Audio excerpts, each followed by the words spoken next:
जानू हो गईलू बेवफाई में, काहे कैलू ऐसन जुदाई में। जानू हो गईलू बेवफाई में।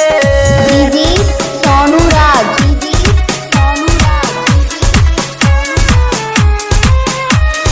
बेतिया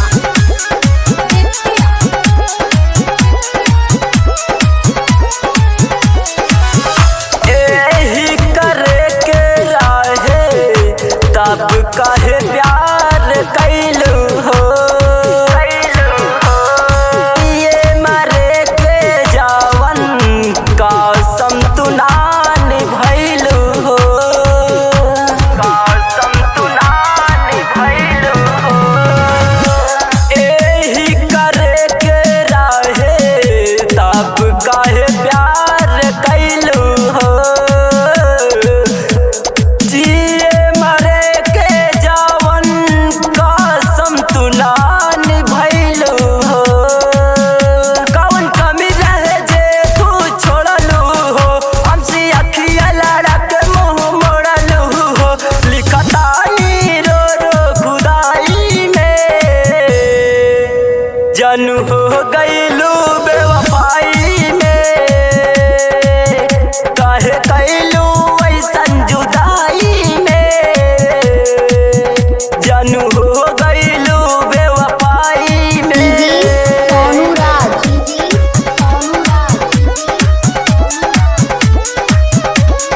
बेतिया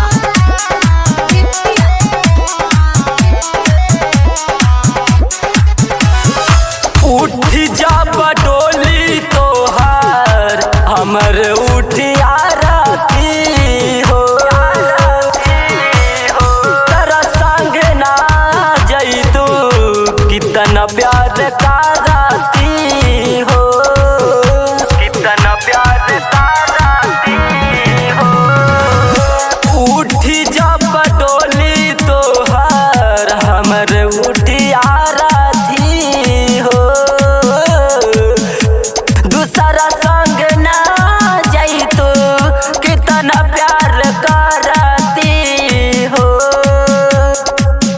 जाके दूसरा के अपन बनाई लिहू, आखिर हर किसन सपना दिखाई देलू। दिल लागे न रहब दुहाई में, जानू हो गईलू बेवफाई में। काहे कैलू ऐसन जुदाई में, जानू हो गईलू बेवफाई में। काके प्यार हमारा से अगर आई गईलू, संगे दूसरा के जात पकड़ाई गईलू।